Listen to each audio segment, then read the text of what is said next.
గురుగారు, సింహరాశి వారికి ఈ వారం ఏ విధంగా ఉండబోతోంది? సింహరాశి వారికి 2 గ్రహాలే అనుకూలిస్తున్నాయి. జన్మ చంద్రుడు, 4లో బుధుడు. మనోబలంతో పనులు మొదలుపెట్టండి, వెంటనే విజయాలు సిద్ధిస్తాయి. ప్రతి పని ఏకాగ్రతతో చేయండి. ఏకాగ్రతతో చేసే పనులు విజయాన్ని ఇస్తాయి. మన ఆలోచనలే మన భవిష్యత్తుని నిర్ణయిస్తాయి కాబట్టి నాణ్యమైన ఆలోచన విధానంతో ముందుకు సాగండి. చతుర్థంలో బుధుడు విశేషమైన ప్రతిభను కనపరిచే వీలు కలిగిస్తాడు. వచ్చిన ప్రతి అవకాశాన్ని అనుకూలంగా సద్వినియోగం చేసుకుంటే కార్యాలు త్వరగా పూర్తవుతాయి. వ్యాపారంలో మంచి లాభాలుంటాయి. కొత్త ఆలోచన విధానంతో ముందుకు సాగండి. జాయింట్ వ్యాపారాలు కలిసి వస్తాయి. వ్యాపారంలో తోటివారి నుండి గుర్తింపు లభిస్తుంది. పలు మార్గాల్లో వ్యాపారాభివృద్ధి సూచితం. శుక్రగ్రహం అనుకూలించట్లేదు కాబట్టి ఆర్థిక పరంగా జాగ్రత్తగా ఉండాలి. పెట్టుబడుల విషయంలో లోతుగా ఆలోచించి నిర్ణయాలు తీసుకోవాలి.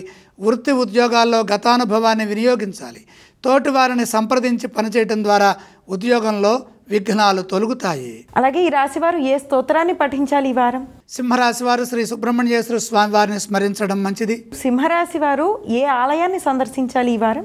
సుబ్రహ్మణ్యేశ్వర స్వామి వారిని దర్శించండి. సింహరాశి వారు అంటే ఏవేవి దానం చేస్తే శుభ ఫలితాలు కలుగుతాయో తెలియచేస్తారా? కందులు దానం చేయండి.